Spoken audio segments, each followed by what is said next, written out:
kujiepusha na msisimiko ya Harmagedoni ni mpaka ujue ukweli Harmagedoni ni nini. Karibu sasa. Nini maana ya Harmagedoni? Kabla hatujasoma, tusikilize Biblia inavyoeleza katika kitabu cha Ufunuo sura ile ya 16. Ufunuo sura ya 16 ndio inayotaja hilo neno la Harmagedoni.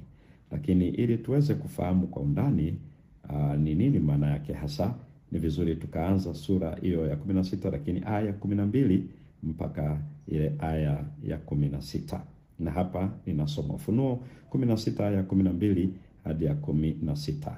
Na huyo wa sita akakimimina kitasa chake juu ya mto ule mkubwa Frati. Maji yake yakakauka, ili njia itengenezwe kwa wafalme watokao katika mawio ya jua. Nikaona roho tatu za uchafu zilizofanana na vyura zikitoka katika kinywa cha yule joka na katika kinywa cha yule mnyama na katika kinywa cha yule nabii wa uongo. Hizi ndizo roho za mashetani zifanyazo ishara, zitokazo na kuwaendea wafalme wa ulimwengu wote, kuwakusanya kwa vita ya siku ile kuu ya Mungu Mwenyezi. Tazama naja kama mwivi. Heri akeshaye na kuyatunza mavazi yake, asiende uchi katika watu wakaiona, asiende uchi hata watu wakaiona aibu yake. Wakawakusanya hata mahali paitwapo kwa Kiebrania Harmagedoni. Hapa ndipo tunapata neno Harmagedoni. Harmagedoni, mwandishi mwenyewe ambaye ni Yohana ameisema hivi, ni kwa Kiebrania Harmagedoni. Sasa kwa kweli neno ni la Kiebrania, ni vizuri tukaliona.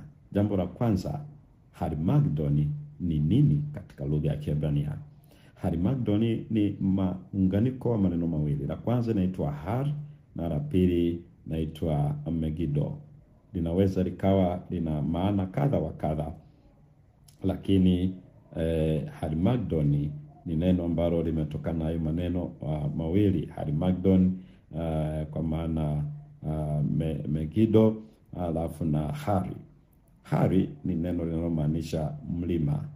Kwa hiyo hari ni mlima. Megiddo kwa lugha nyingine ndio ungesema ni mlima wa Megiddo. Sasa ni vizuri kuelewa, kama tumejua mlima, hari ni mlima, Megiddo ni nini hasa? Megiddo ilikuwa ni mji wenye ngome imara. Ngome imara katika ulimwengu wa Agano la Kale katika Biblia. Mji huu ulikuwa kaskazini ama sehemu ya kaskazini mwa Israeli, na ilikuwa pia katika uwanda wa Esdraelon, ambako ilikuwa ni katika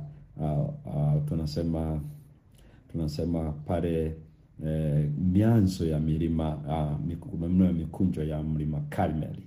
Kwa hiyo hapo tu kwenye mwanzo wa kuinuka kwa mlima Karmeli ndipo kulikuwa na uwanda huu, na eneo hili Megiddo inakaa katikati ya bahari ya Mediterranean au bahari ya kati na bahari ya Galilaya.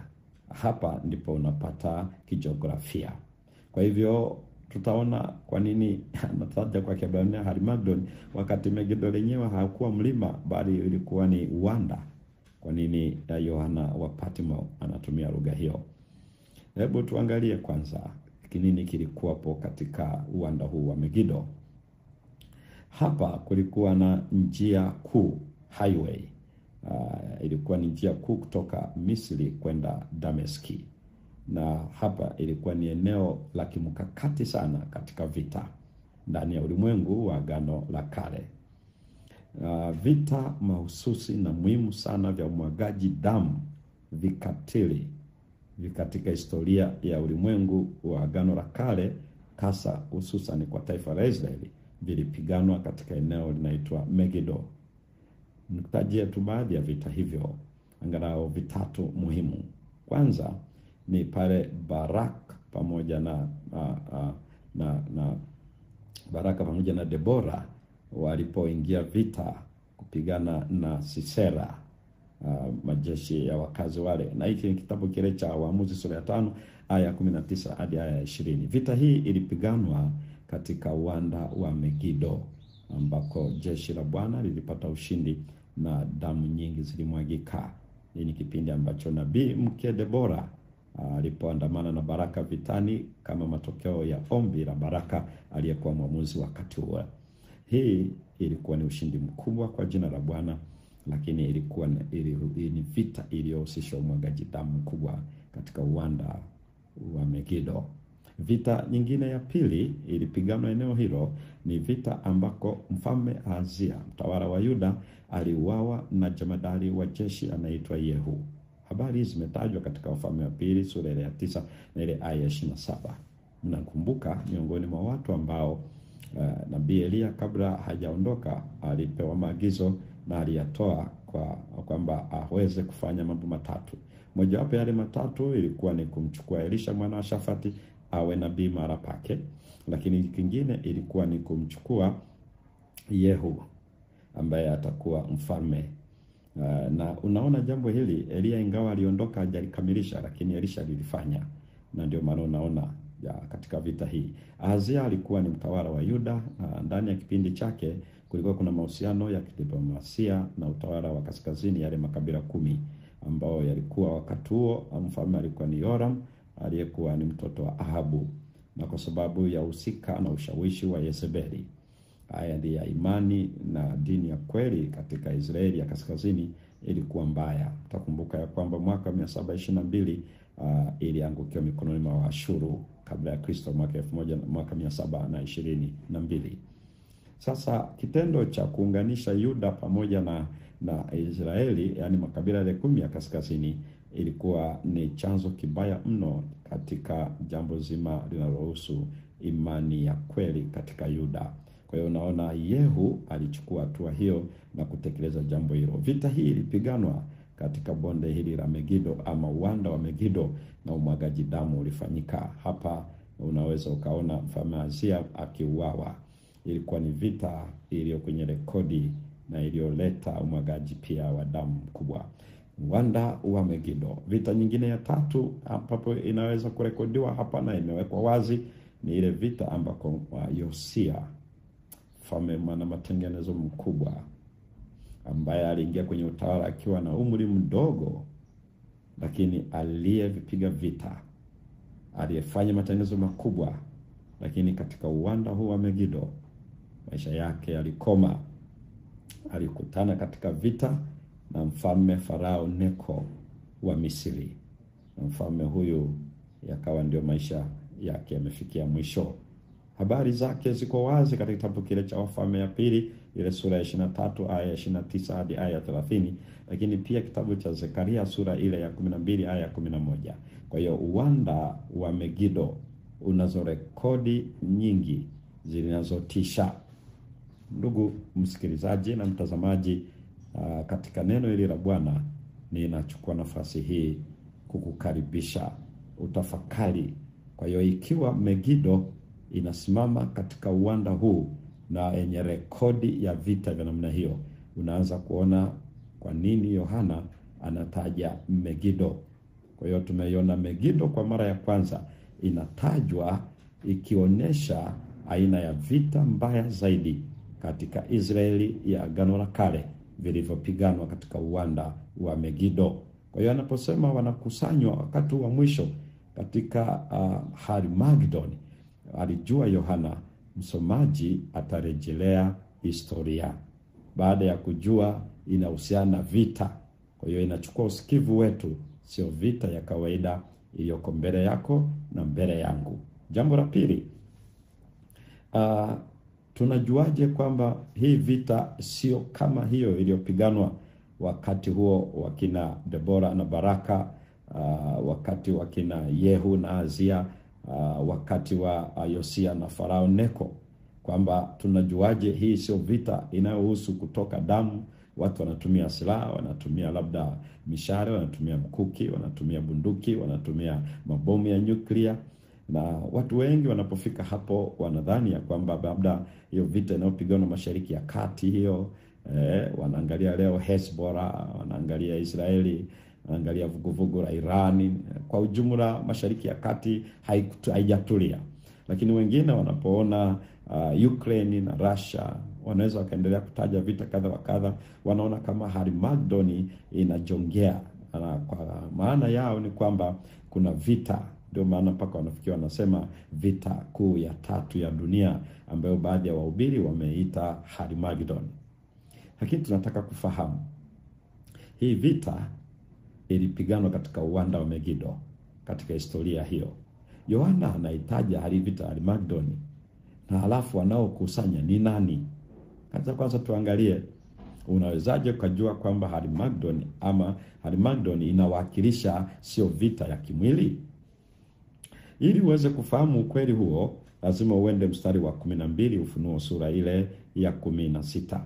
Na hapa ninasoma, na huyo wa 6 akakimimina kitasa chake juu ya mto ule mkubwa Frati, maji yake yakakauka, ili njia itengenezwe kwa wafalme watokao katika mawio ya jua.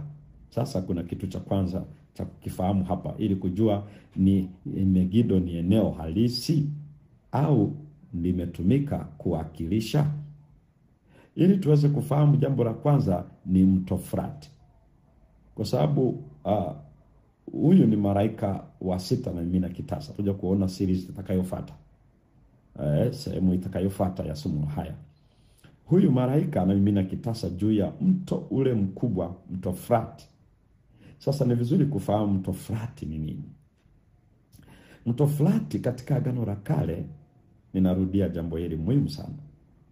Yohana hajaandika kitabu cha Ufunuo akitumia mambo yanayohusiana na Afrika ama yanayohusiana na Asia, lakini yanarejelea katika mambo yaliyotokea kwa Israeli Agano la Kale. Na ni vizuri sana kuzingatia hilo, vinginevyo utatoka na tafsiri ya ajabu sana unaposoma kitabu cha Ufunuo, kadhalika na kitabu cha Danieli. Ili uweze kufahamu vilivyotumika humo ndani ya kitabu, ruhusu akili yako kurejelea katika Agano la Kale. Sasa mto Frati leo ukiuzungumza sio jambo kubwa la kuzungumza. Lakini kwa nini ametaja mto Frati ndio unaomiminiwa kitasa cha ghadhabu ya Mungu? Sasa angalia, Mungu alitaja mto Frati kwenye Mwanzo sura ya 15 na ile aya ya 18, akimwambia Ibrahimu mpaka wa watu wake, uzao wa Ibrahimu mpaka utakuwa kuanzia hapa mpaka kuanzia hapa. Na imewekwa vizuri kabisa, labda niisome pia uweze kusikia katika kitabu cha Mwanzo, kitabu kile cha Mwanzo anapoeleza vizuri, Mwanzo sura ile ya 15 na ile aya ya 18. Mungu alikuwa anamwambia Ibrahimu, sikiliza, siku ile Bwana akafanya agano na Abrahamu, akasema, uzao wako nimewapa nchi hii, kutoka mto wa Misri mpaka huo mto mkubwa, mto Frati. Sasa unajua kitaja mto wa Misri sio mto mwingine, nazungumzia ni mto Naili. Na sasa ambao nao ilikuwa ndio sifa ya wakazi wa Misri. Mpaka leo ukikausha maji ya mto Naili, hauna taifa la Misri, hauna. Ukiondoa maji hayo, unaondoa maisha ya Wamisri. Sasa sikiliza, pia hapa nasema Mungu alikuwa ameweka mipaka ya warithi wa nchi ile ya uzuri. Mpaka wake kijiografia ilikuwa ni kutoka mto wa Misri mpaka mto Frati. Kwa hivyo akarudia tena Musa akieleza mipaka hii kwenye ile Mwanzo 1 na ile aya ile ya 7, wakati akiwa anahutubia wana wa Israeli baada ya miaka 40 njiani jangwani, katika kuwaaga na kuinua imani yao kwa Mungu wao. Alirejelea eneo na kijiografia akitaja mipaka hiyo kwenye Kumbukumbu la Torati sura ya 1 na mstari wa 7. Lakini Yoshua pia akarudia neno hilo katika Yoshua sura ya 1 na ile aya ya 4. Kwa hiyo mto Frati ilikuwa ni mpaka uliowatenganisha watu wa Mungu na maadui zao. Maadui zao ni akina nani hawa? Hasa walikuwa Waashuru na Wakaldayo ama Wababeli. Kwa hiyo unaona mto Frati upande wa kaskazini ulikuwa unawatenganisha na Waashuru pamoja na Wakaldayo. Na kitu kingine ambacho tunaweza kufahamu, yalikuwa ni mataifa muhimu sana yaliyokuwa yanasumbua watu ama taifa la Mungu. Ni vizuri kufahamu mto Frati, jiografia yake, ili uifahamu vizuri, ndipo uweze kuoshanisha katika kitabu cha Ufunuo. Ni vizuri kufahamu ya kwamba kitabu cha Ufunuo kimetaja sana Babeli sana. Lakini ili uweze kufahamu inahusianaje na mto Frati. Babeli ya Nebukadreza aliyoijenga miaka 605 kabla ya Kristo, na kabla haijaangamizwa mwaka 538 au 39, ni vizuri ujue ya kwamba walijenga ngome imara iliyozunguka ndani ya mji wa Babeli, na watu wakikaa ndani ya mji. Lakini mto Frati ulikuwa unapita katikati ya mji. Maji ya mto Frati ndio ilikuwa uhai wa wakazi wa Babeli. Walitumia maji katika shughuli za ujenzi na maendeleo, walitumia maji katika mambo ya mashamba na umwagiliaji, walitumia maji katika habari za matumizi ya nyumbani, walitumia maji pia kwa ajili ya mifugo na kwa ajili ya mashamba na kwa ajili ya kunywa maji kama tunavyokunywa. Yaani kwa lugha nyingine, ukiondoa Babeli, ukiondoa mto Frati, hauna mji wa Babeli, hauna. Kwa hiyo ndio maana anataja hapa kwamba alimimina kitasa chake juu ya ule mtu mkubwa, mto Frati. Ndivyo anavyotueleza kwenye ile Ufunuo sura ile ya 16, unaporejelea tena ile aya ya 12. Ngoja nisome tena usikie. Na huyo wa 6 akamimina kitasa chake juu ya mto ule mkubwa, mto Frati, maji yake yakakauka, ili njia itengenezwe kwa wafalme watokao katika mawio ya jua. Kwa hivyo nini kinachozungumzwa hapa? Kinachozungumzwa hapa ni kwamba maji yanakauka ya mto Frati. Sasa kukauka kwa maji ya mto Frati, ili uweze kujua nini maana yake, ni vizuri ujue kwanza maji. Maji ni nini katika kitabu cha Ufunuo? Unaposoma kwenye Ufunuo sura ile ya 17, anakuelezea mstari ule wa kwanza, kaja mmoja wa wale malaika 7 wenye vile vitasa 7, kanena nami akisema, njoo huku nitakuonyesha hukumu ya yule kahaba aketie, kahaba mkuu aketie juu ya maji mengi. Sasa maji ni nini? Angalia mstari ule wa 15. Na ninasoma Ufunuo 17 aya 15. Kisha akaniambia, yale maji uliyoyaona hapo aketipo yule kahaba ni jamaa na makutano na mataifa na lugha. Maji katika kitabu cha Daniel, maji katika kitabu cha Ufunuo, unaposoma zile njozi, sio maji kama yanayoona, lakini anazungumzia watu, wakazi wa dunia. Lakini wakazi wa dunia wa aina ipi? Ni wale wasiomcha Mungu. Huko mbele tutakuja kuangalia anapozungumzia maji, anazungumzia wasio waaminifu kwa Mungu, wamesemwa katika kitabu cha Ufunuo na Danieli wakiwakilishwa na maji. Ndio maana ukisoma ile Danieli sura ya 7, wanyama mfano wa simba, mfano wa chui, mfano wa dubu, mfano wa mnyama yule wa kutisha ambaye hana hata mfano wake, walitoka katika maji, bahari.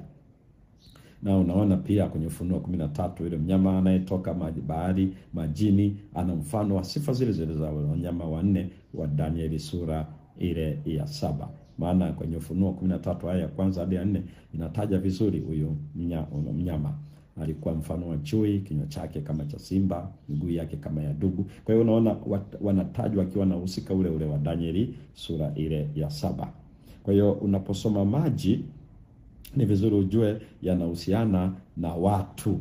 Kwa hiyo yule Babeli mkuu anayeketi juu ya maji mengi, kwa mujibu wa Ufunuo 17 aya ya kwanza, ni sio maji kama maji, ila ni watu. Na hata hivyo sio Yohana pekee ambaye amekuwa akitumia uhusika wa namna hiyo. Hata Yeremia, kwa mfano Yeremia sura ya 51 anazungumza ile aya ya 13, na niisome usikie.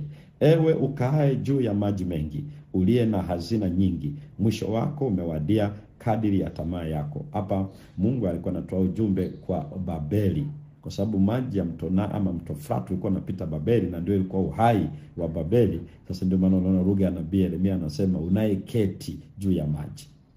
Kwa hiyo unaona Babeli ilikuwa imeketi juu ya maji, kwa mujibu wa kauli na lugha fasihi ya Yeremia kutoa ujumbe kwamba Babeli ilikuwa imeketi juu ya maji. Na ni kwa sababu maji ya mto Naili yalikuwa yanapita katikati, na ndio kwa uhai, ndio uti wa mgongo wa maisha. Ukikausha maji ya mto Frati, umekausha maisha ya wakazi wa Babeli. Kwa hiyo ndio unaona Yeremia anatumia neno hilo. Na ndio maana unaiona lugha hiyo hiyo Yohana anaitumia kwenye ile Ufunuo sura ya 17, mwanamke kahaba anayeketi juu ya maji. Sasa kama hujajua Agano la Kale, Unaweza ukafikiri sasa mwanamke huyu kahaba mkuu ameketije juu ya maji? Kumbe maana yake maji ni watu, kama tulivyoona Ufunuo 17:15, na lugha ya kuketi sio inayotumika tu na Yohana. Yohana anaitumia kama mwendelezo, kwa sababu hata ulimwengu, manabii wa Agano la Kale wametumia lugha hiyo hiyo. Kwa hivyo nini anachokieleza? Kwa hiyo anapoeleza maji ambayo mwanamke kahaba anayoketi, yanawakilisha watu wasiomcha Mungu kwenye ile aya 17. Sasa unaporudi hapo akili yako, ni vizuri ukajua uhusiano huu wa mto Frati na uhai ama maisha ya Babeli.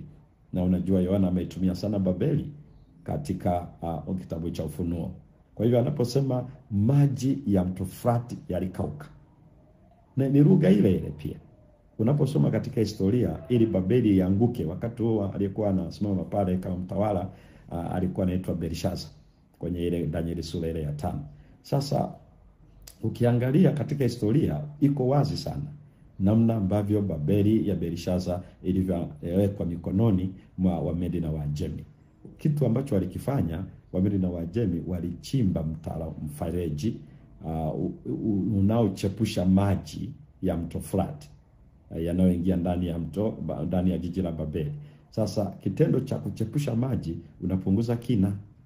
Kwa hiyo ndicho walichokifanya. Walichimba maji ya mto ule, kutoa maji ya mto ule yakagawanyika ili kupunguza kina cha ule mto. Na ikawa ndio sehemu nzuri wao wakapenya kupitia chini ya ukuta, kupitia maji yaliyopungua kina chake. Hicho ndicho walichokifanya. Sasa hicho kitendo kinaitwa kukauka kwa maji ya mto Frati.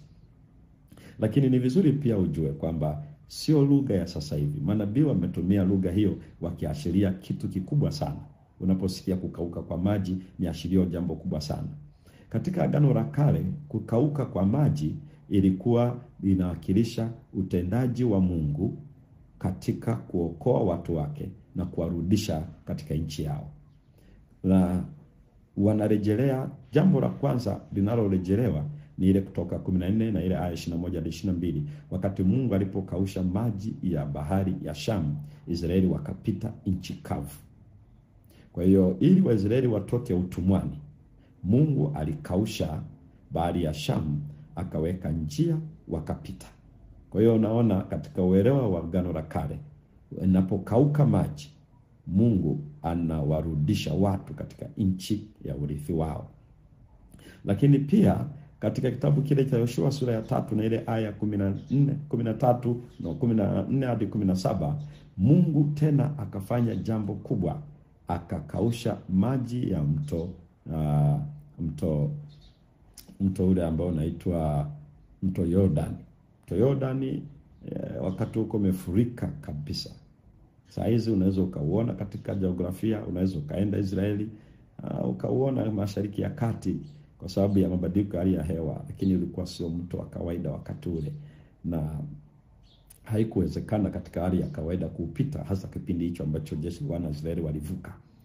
Sasa walipoingia makuhani waliobeba sanduku la agano, maji yaliyokuwa yanatiririka yakatindika, yakaenda juu kama vile anapigwa jeki, yakasimama perpendicular kabisa nyuzi 90. Wakati yale yaliyokwisha kupita yakaendelea kukauka. Kwa hiyo wana wa Israeli wakapita wakati waliobeba sanduku la agano wamesimama katikati ya mto Yordani. Sasa hicho kitendo pamoja na ile bahari ya Shamu vimerejelewa sana kama utendaji wa uwezo wa Mungu katika harakati za kuwarudisha watu wake katika nchi ya urithi wao. Na ndio maana katika Yeremia 51 ukisoma ile aya ya 36, ngoja nisome hapa usikie. Yeremia 51 na ile aya ya 36 nasoma. Basi Bwana asema hivi, tazama nitakutetea, nami nitatwaa kisasi kwa ajili yako, nami nitaikausha bahari yake, nitaifanya chemichemi yake kuwa pakavu. Angalia Isaya 44. Angalia Isaya 44, manabii wametumia lugha hiyo hiyo. Isaya 44 na ile aya ya 27. Isaya 44 na ile aya ya 27 anasema, niviambiaye vilindi kauka, nami nitaikausha mito yake. Kitendo cha kukausha maji, kausha mito, ilikuwa inaelezea utendaji wa mkono wa Mungu ulio hodari kwa niaba ya watu wake. Na katika maeneo mbalimbali ya Agano la Kale Unapoona kukauka kwa maji, Mungu anarejesha watu wake tena katika nchi yao. Twende tena Isaya kwa mfano. Tusome Isaya ile sura ya 11 uone anavyotumia uhusika huo hapo kwenye mstari wa 15 na 16. Na hapa ninasoma, na Bwana atauangamiza kabisa ulimi wa bahari ya Misri, na kwa upepo wake uteketezao atatikisa mkono wake juu ya mto, naye ataupiga uwe vijito 7 na kuwavusha watu wenye viatu vikavu. Hizo lugha hiyo, mstari wa 16. Itakuwako njia kuu katika mabaki ya watu wake watakaobaki watokao Ashuru, kama vile ilivyokuwa kwa Israeli katika siku ile waliotoka katika nchi ya Misri. Anazungumzia usika wa kukausha. Lakini Isaya pia sura ya 51, Isaya 51 hapa pia nahitaji niweze kusoma uweze kuona. Isaya 51 na ile aya ya 10 na 11, na hapa ninasoma na sikiliza aya ya 10 na 11. Si wewe uliyemkatakata Rahabu, uliyemchoma yule joka? Si wewe uliyeikausha bahari na maji ya vilindi vikuu uliyevifanya vilindi kuwa njia, ili wapite watu waliokombolewa?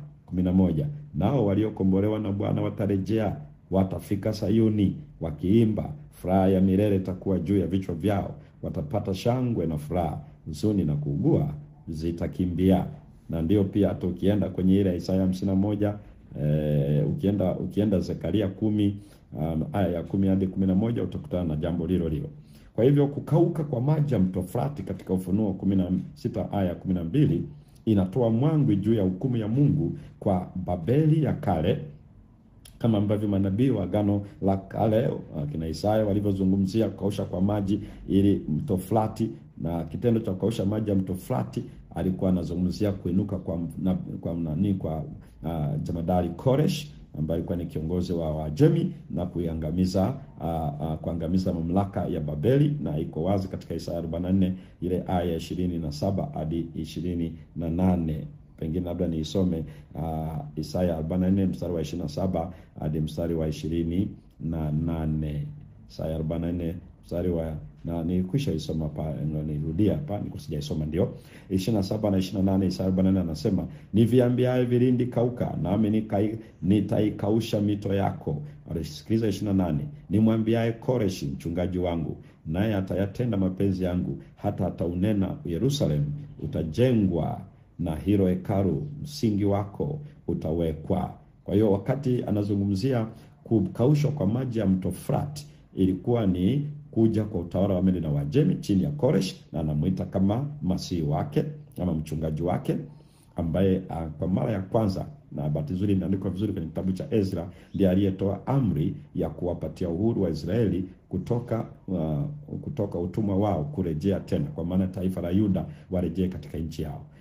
Kwanza kutoa kabisa amri hiyo alikuwa ni Koresh, na zilitolewa 3, lakini ya kwanza kutoa ni Koresh, ndio maana anaitwa namna hiyo.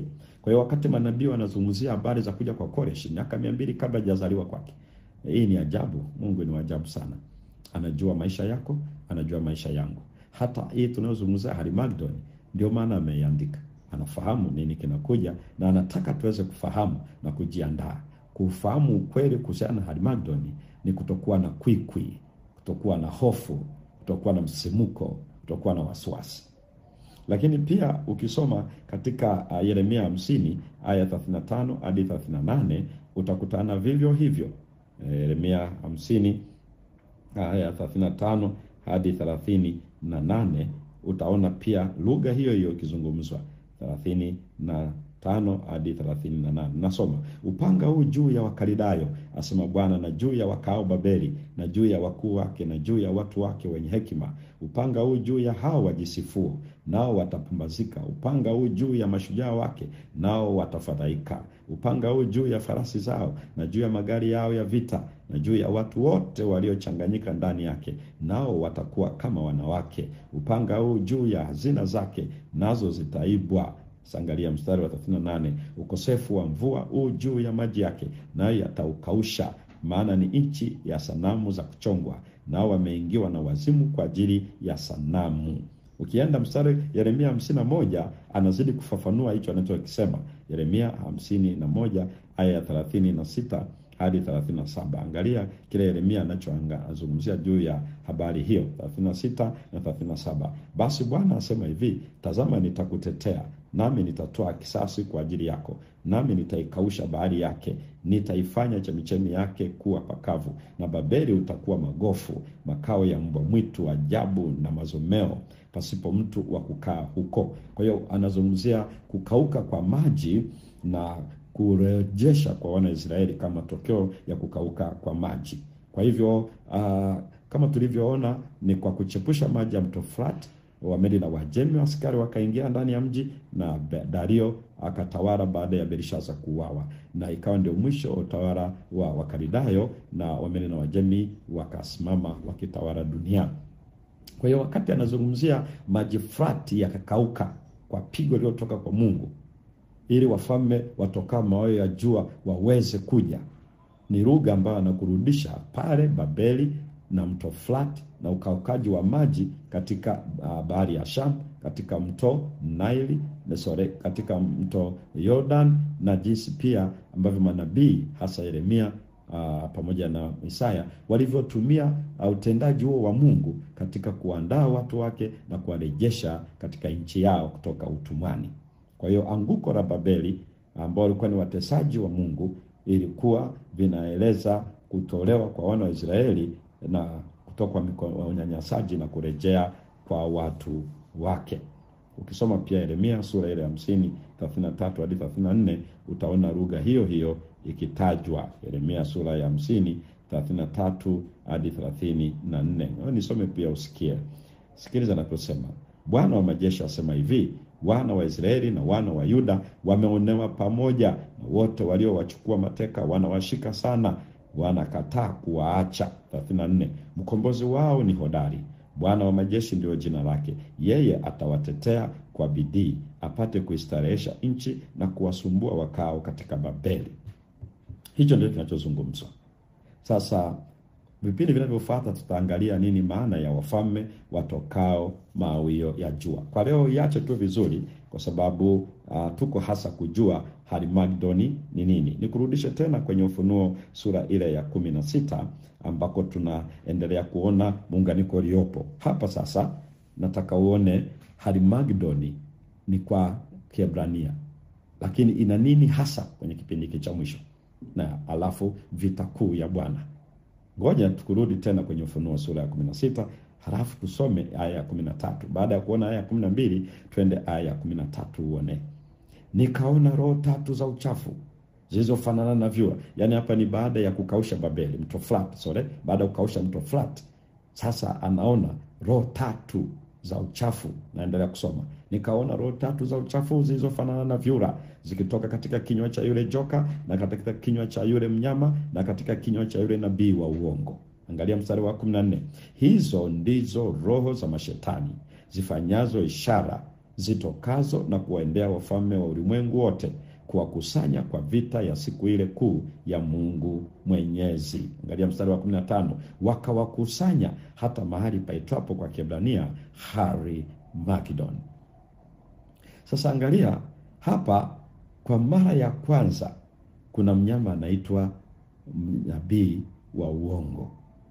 Sasa kuna kitu cha kujifunza hapa kidogo.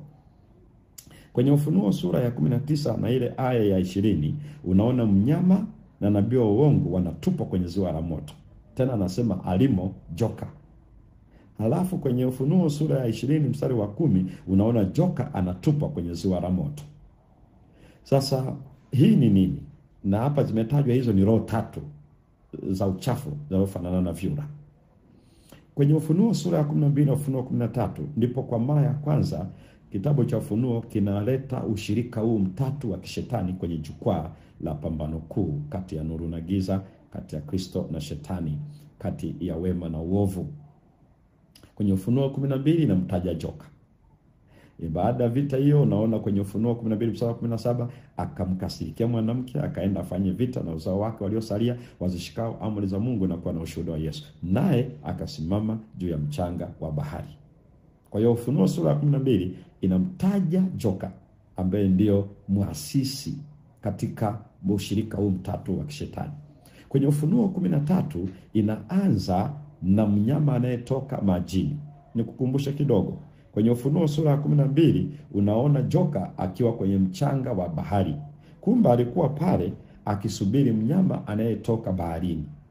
Na Ufunuo 13 inasema huyu mnyama aliyetoka baharini, kwa mfano, angalia, ngoja nisome vizuri mstari ule wa Ufunuo sura ile ya 13, mstari ule wa kwanza.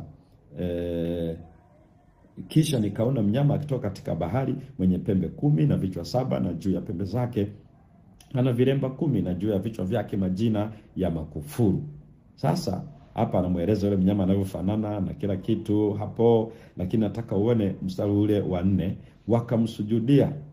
Ngoja kabla sijasoma hapo, nafikiri nisome mstari wa 2. Na yule mnyama niliyemwona alikuwa mfano wa chui, na miguu yake ilikuwa kama miguu ya dubu, na kinywa chake kama kinywa cha simba. Sasa angalia hapa, yule joka akampa nguvu zake na kiti chake cha enzi na uwezo mwingi. Kwa hiyo alikuwa anamsubiria ili ampe kiti chake cha enzi, ampe uwezo.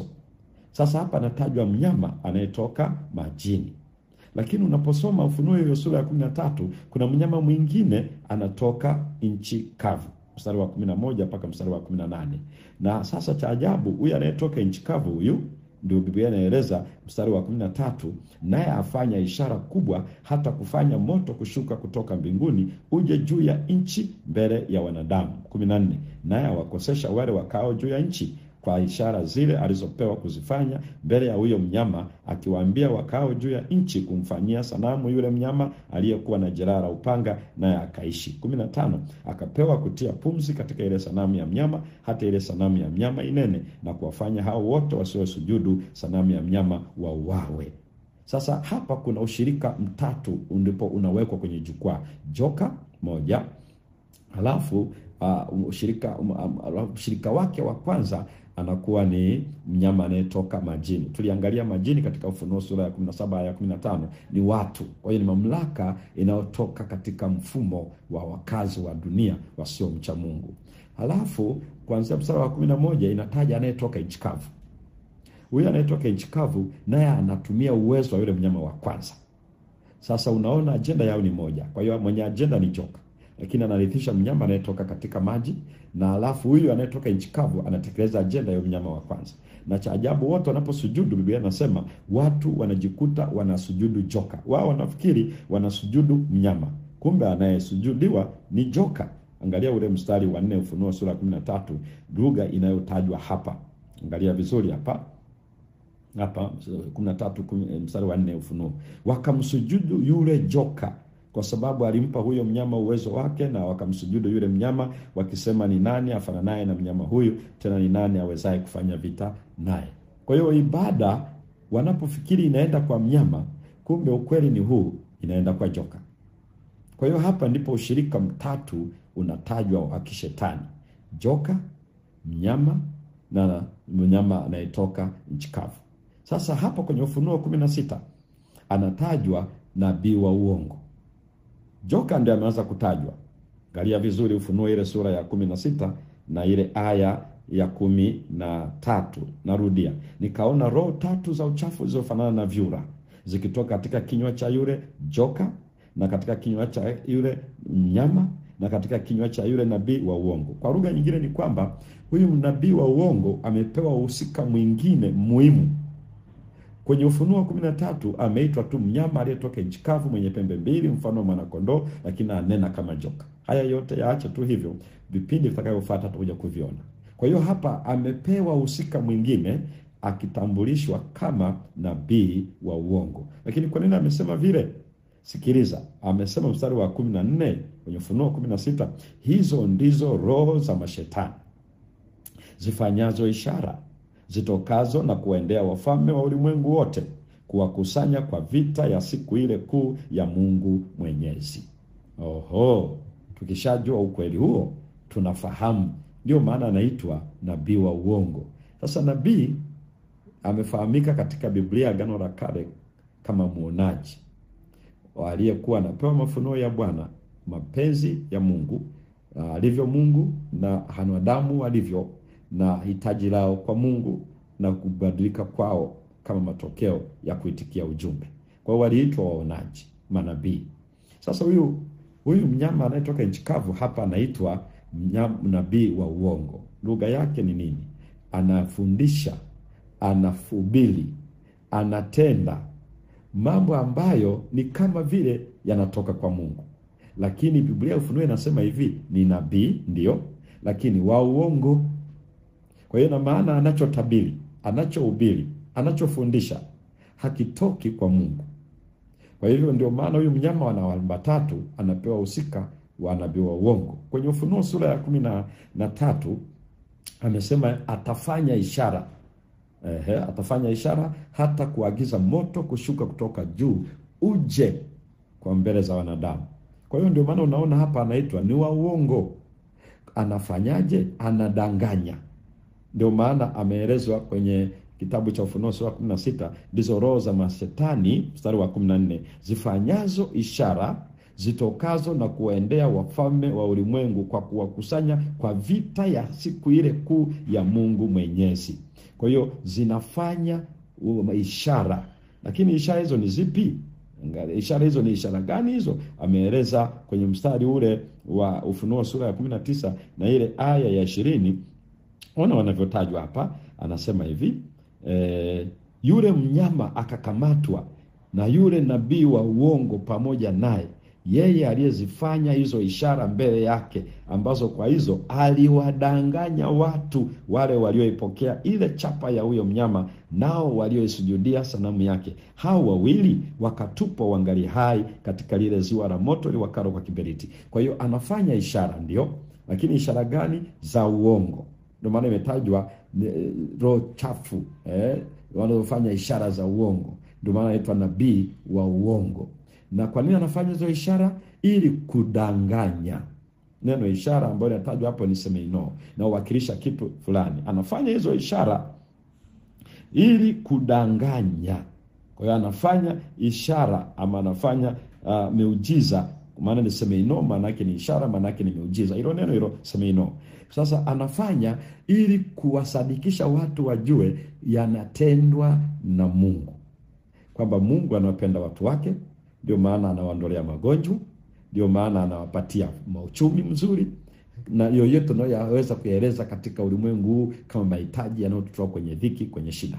Kwa hiyo anafanya hivyo ili kudanganya. Na ndio maana kwenye Ufunuo sura 20 aya 10 shetani anaitwa audanganyaye ulimwengu wote.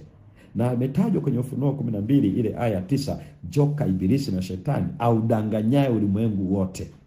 Sasa ndio maana ni roho tatu, ni muunganiko wa nguvu hizi tatu za uongo.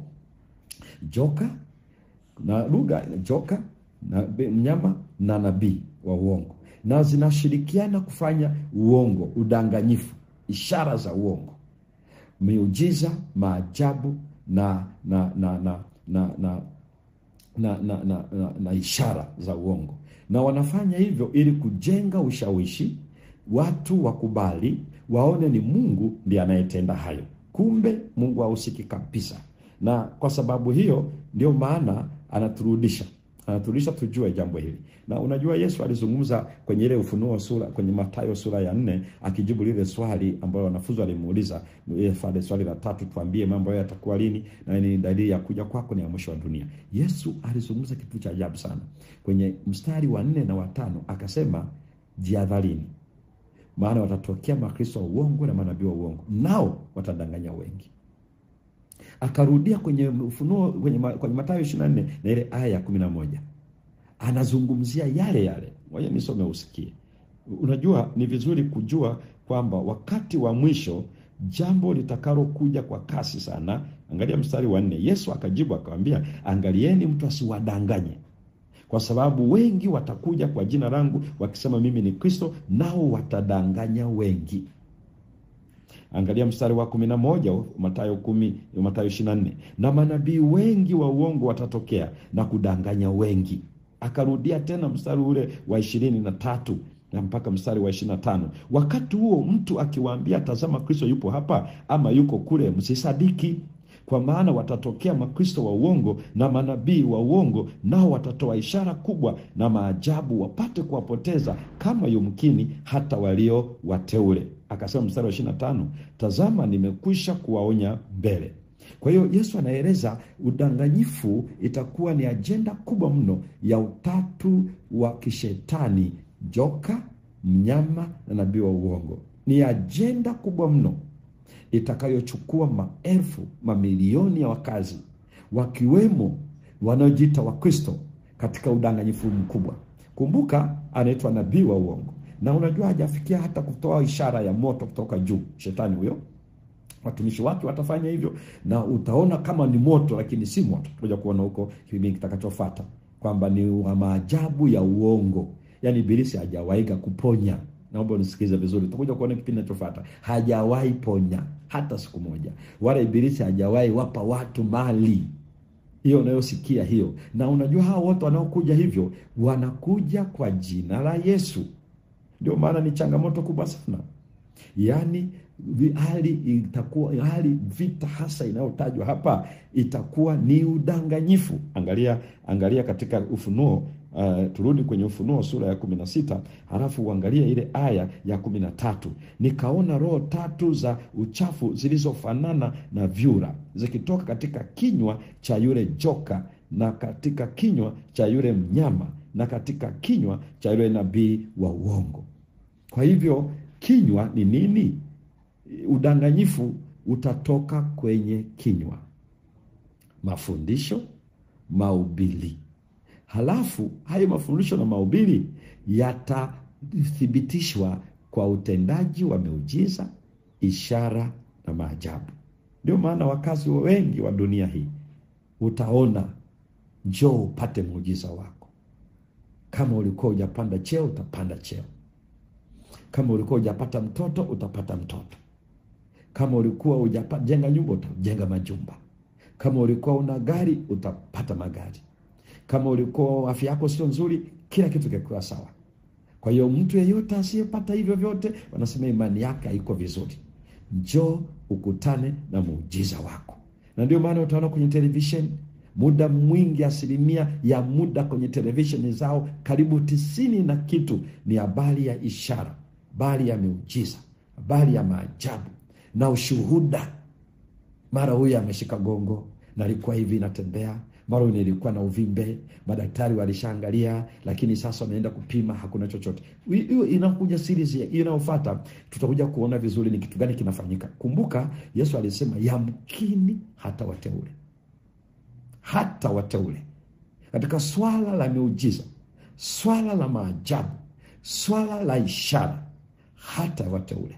Ndio maana kuifahamu Harimagedoni ni nini, ni jambo la pekee litakalotutoa kwenye kwikwi, hofu, msimuko na wasiwasi. Kwa hivyo hicho kinachotajwa hapo Harimagedoni, ili tuweze kujua ni nini. Maana anafanya kwa ishara, ni ishara za uongo, ili aweze kuwadanganya wakazi wa ulimwengu. Sasa ikiwa ni hivyo, kwa nini ametaja wanakusanywa kwenye Harimagedoni? Sasa sikiliza kidogo. Nimekueleza ya kwamba chini ya mlima wa Karmeli ndipo kulikuwa kuna uwanda wa Dura. Uwanda wa Dura umeshikana kabisa na mlima Karmeli. Hapa Yohana anataka turudishe kwa jambo la ajabu sana. Lipi? Ni juu ya mlima, katika chini hapo kidogo ya mlima ndio vita ilipiganwa ya kufahamu nani ni Mungu wa kweli kati ya Yehova na Baali. Ilikuwa ni kipindi cha nabii Elia, na mfalme wa Israeli alikuwa anaitwa Ahabu, aliyekuwa amemwoa Jezebel, binti wa mtawala wa Misri, ambao alikuwa ni Wafilisti. Sasa aliharibu madhabahu ya Bwana, alijenga mahekalu ya Baali, akaweka mifumo yote ya kikuhani ya Baali. Wale walikuwa na mcha Mungu wakaingia kwenye shida, wengi waliuawa, na mpaka hata manabii walikubali kufichwa. Kulikuwa mtu mmoja anaitwa Obadia kwenye ile kitabu cha Wafalme ya kwanza sura ya 18, akalazimika kuwaficha manabii wa Bwana. Pango moja 50, pango jingine 50. Analetea maji na chakula kwa kujificha. Ni katika eneo hili ambako nani ni Mungu wa kweli, vita hii ilipiganwa. Na mwenye nakumbuka kilichotokea pale, Mungu alishusha moto, ukara nyama ile, ukara kuni, ukara mawe, ukara maji. Israeli wakaitikia, Yehova ndiye Bwana, wakasujudu. Halafu wale manabii wakakamatwa, wakauawa katika mto Kishoni.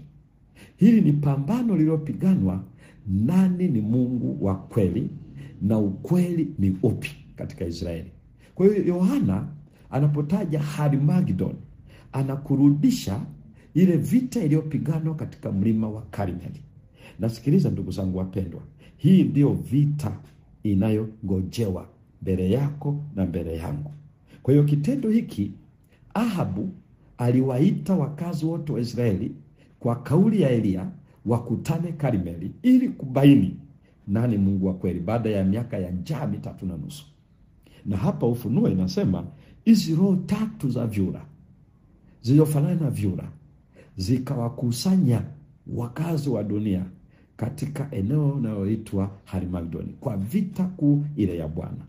Nirudie kusema hivi, vita inayotajwa hapa sio ya damu na nyama, kwa sababu Efeso sura ya 6 aya 17, upokeeni upanga wa Roho ambao ndio neno. Na katika Ufunuo sura ile ya 19 inataja huyu aliyepanda na farasi mweupe ambaye anaitwa neno la Mungu na ana upanga. Unajua ndugu zangu wapendwa, ukisoma kitabu cha Ufunuo kinakuweka vizuri kwenye mstari wa 15, na upanga mkali utoka kinywani mwake ili awapige mataifa kwa huo. Yesu anapigana vita, anatumia upanga, lakini ule upanga unatoka kwenye kinywa chake, kwenye kinywa chake. Kwa hiyo sasa unajiuliza, upanga gani huu unatoka kwenye kinywa? Ni upanga gani huu ambao unatoka kwenye kinywa? Kwa nini upanga? Maana upanga unakaga kwenye ala, lakini anasema unatoka kwenye kinywa. Unaona? Kwenye Ufunuo 1 mstari wa 16, wakati Yesu anajitambulisha kwa Yohana, alimuona, anasema mstari wa 16, naye alikuwa na nyota 7 katika mkono wake wa kuume na upanga mkali wenye makali kuwili ukitoka katika kinywa chake. Angalia vizuri, kinywa chake. Wakati anatoa onyo kwa kanisa la Efeso, Ufunuo 2, Efeso, kanisa la Pergamo, Ufunuo 2:12 anasema, na kwa malaika wa kanisa lililoko Pergamo andika, haya ndio anenaye yeye aliye na huo upanga mkali wenye makali kuwili. No, ana upanga mkali lakini unatoka kwenye kinywa. Kwenye Ufunuo 2:16 anazungumza, na basi utubu, na usipotubu naja kwako upesi, nami nitafanya vita juu yao kwa huo upanga wa kinywa changu. Kwa hiyo upanga unaotoka kwenye kinywa, kwenye kinywa. Kwa hiyo ni vizuri kufahamu lugha ya matumizi ya neno upanga ni nini katika kitabu inapohusika upande wa joka na upande wa Kristo. Kwa hiyo ndio maana kwenye Ufunuo 19 mstari wa 15 Yesu anatumia upanga kupigana vita. Ndicho anachokifanya. Hii ni kusema nini basi? Hii ni kusema ya kwamba ile roho 3 za uchafu zinatoka kwenye kinywa cha joka, kinywa cha mnyama, kinywa cha nabii wa uongo. Lakini pia Kristo anapigana vita akitumia upanga unaotoka kwenye kinywa. Hii ni kusema hivi, vita ya Harmagedon haihusishi upanga unaokata mwili, hauhusishi bunduki, hauhusishi mabomu nyuklia. Unahusishwa ukweli ni upi. Joka, nyama na nabii wa uongo watatoa, watafundisha, watahubiri, watatoa ishara kuthibitisha mafundisho yao. Ni katika kinywa cha joka, kinywa cha mnyama, kinywa cha nabii wa uongo. Lakini katika upande wa Yesu Kristo, naye anapigana vita akitumia upanga unaotoka kwenye kinywa. Kwani nani asiyejua kwenye angalia kwenye kitabu cha Waebrania sura ya 4 na ule mstari wa 12, ona anavyotumia akieleza ukweli huu. Anasema hivi, maana neno la Mungu li hai, tena lina nguvu, tena lina ukali kuliko upanga wa wote ukatao kuwili, tena la choma kwa kuzigawanya nafsi na roho na viungo na mafuta yaliyomo ndani yake, tena li jepesi kuyatambua mawazo na makusudi ya moyo. Kwa hivyo hii vita ya Harmagedon Sio vita ambayo inaenda kupiganwa kama unavyosikia Mashariki ya Kati. Haihusiani kabisa na jambo hilo. Havina uhusiano na jambo hilo. La, havina baada chochote katika swala hilo. Wala wanaposikia habari ya Netanyahu, wanasikia habari za kundi la Hezbollah, wanasikia vita huku na kule, watu wanaona vita kuu ya 3 ya dunia, wanasema inakuja. Na hiyo ndio vita ya Armageddon. Biblia inachokieleza ni vita inayohusu kweli ni nini na Mungu ni yupi. Ni juhudi za joka na washirika wake wa hususi wawili, mnyama na nabii wa uongo, katika hatua zao za mwisho, kuona wanawezaje kushikilia akili za wakazi wa dunia katika udanganyifu. Hii ni vita ya kujua na kulitii ukweli, ama kuacha ukweli na kukumbatia uongo. Usisahau, siku zote kinywa cha Yesu Kristo, upanga unaotoka, utashinda. Ndio maana mnyama pamoja na yule nabii wa uongo pamoja na joka wanatupwa kwenye ziwa linalowaka moto, mwisho wa fujo zao. Hii ndio inaitwa ziwa linalowaka moto, ambayo tumeangalia Ufunuo 19 aya 20 na Ufunuo sura 20 na ile aya ya 10. Ndugu zangu wote tulioko hapa, ni vizuri kuelewa ukweli huu, ya kwamba hapa kuna ukweli usiopingika. Armageddon sio vita ya kijiografia. Armageddon ni vita inayokumba ulimwengu mzima. Jambo la pili, Armageddon sio vita ya kimwili. Biblia inasema vita yetu sisi sio juu ya damu na nyama, bali mamlaka ya giza katika ulimwengu wa roho, pepo wabaya. Hatupigani vita ya kuchanja, pigana vita ya silaha. Hatupigani ya nyuklia wala ya ndege. Ni nani ni Mungu wa kweli na neno lake ni lipi? Na Yesu alisema, nimekwisha kuwaonya mbele. Hii ni kusema nini? Tutakuja kuangalia vinavyofuata kwa nini zinafanana na vyura, alafu ni chafu, hazikufananishwa na kingine chochote kile. Kwa hiyo ukweli ni huu, ndugu zangu wapendwa, ni udanganyifu. Ulimwengu unaandaliwa katika uwanda wa Dura, katika bonde la Megido, katika akili za wakazi wa dunia kukubali uongo na kuutii uongo. Kwa nini? Kwa sababu ya ushawishi wa ishara, miujiza pamoja na maajabu. Kwa sababu ya ishara za uongo, miujiza ya uongo itakayotujia kwa jina la Yesu. Usisahau, vinakuja kwa jina la Yesu. Na ndio maana Yesu alisema vizuri maneno haya kwenye Mathayo sura ile ya 7 na ile aya 21 hadi aya ya 23. Anasema, si kila mtu aniambiaye Bwana, Bwana atakayeingia katika ufalme wa mbinguni, bali ni yeye afanyaye mapenzi ya Baba yangu aliye mbinguni. Wengi wataniambia siku ile, Bwana, Bwana, hatukufanya unabii kwa jina lako, na kwa jina lako kutoa pepo, na kwa jina lako kufanya miujiza mingi? 23. Ndipo nitawaambia dhahiri, sikuwajua ninyi kamwe. Ondokeni kwangu ninyi mtendao maovu.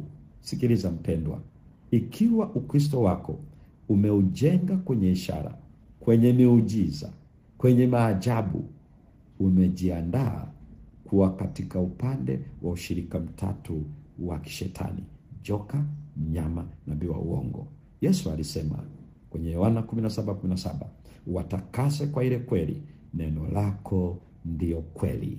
Kitabu cha Zaburi 119 ile aya 105, neno lako ni taa ya njia zangu na mwanga wa miguu yangu. Zaburi 119 aya 11 inasema, moyoni mwangu nimeliweka neno lako, nisije nikakutenda dhambi. Neno utakasa, neno uondoa dhambi. Kweli itatuweka huru, uongo utatuweka upande wa ushirika wa kishetani. Usisahau, wamekusanywa katika vita ile kuu ya Armageddon.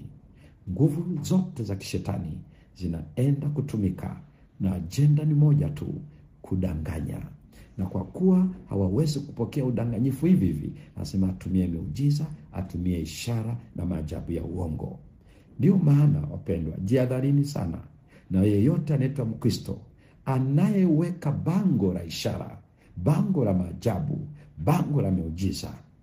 Aidha niseme maneno haya kwamba ni Mwadventista, kwamba si Mwadventista, kwa dhehebu lolote lile, maana wote sisi ni Wakristo. Ukiona huyo anayefundisha neno anatumia muda kueleza maajabu ya Yesu, njoo uone muujiza.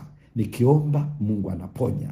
Kama unapata mtoto, unapata mtoto. Ukiona mvuto wake na kila chokisema, anakutegemeza Mungu anayeponya, Mungu anayefanya muujiza, Mungu anayejaza hela, Mungu anayebariki, Mungu anayefungua wagonjwa, Mungu anayefanya hivi, ili akuaminishe ya kwamba huu ni ukweli.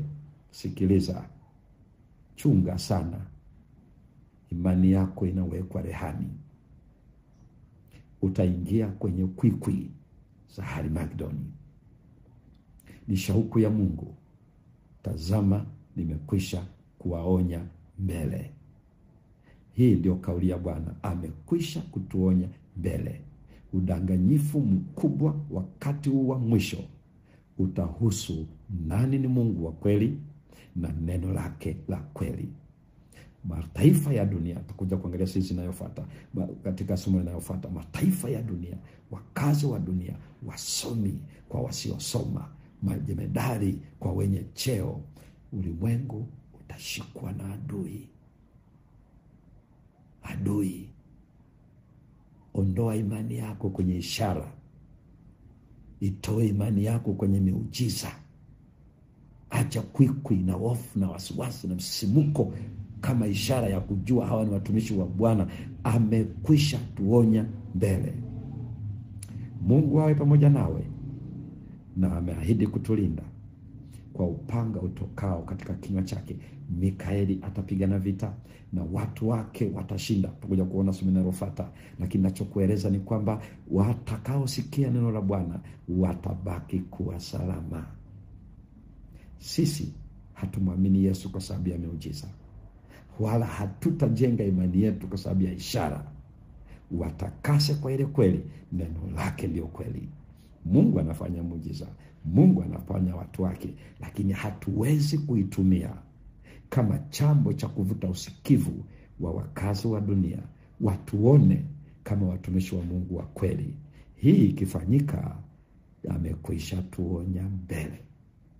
Ni neno la Mungu pekee ndio linalotutakasa na tufanye watakatifu, sio ishara, sio miujiza, sio maajabu.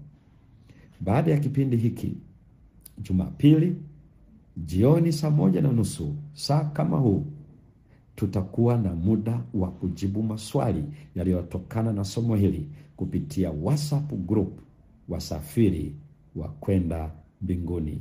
Ikiwa ni shauku yako kujiunga nasi katika grupu hilo, andika namba yako, weka jina lako kamili na mahala ulipo, na wanaohusika kwenye hilo grupu wataitumia namba hiyo kwa ajili ya kujiunga na grupu hiyo. Kwa hiyo maswali na majibu ya somo la leo tutakuwa mbashara kabisa na WhatsApp grupu inayoitwa Wasafiri wa Kwenda Mbinguni. Shalom.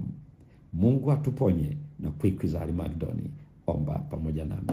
Jehova Mungu mwema, asante kutupenda, asante kutupigania, asante kutuokoa katika Harimagedoni ambako kwa upanga wa kinywa chako tutabaki bado salama.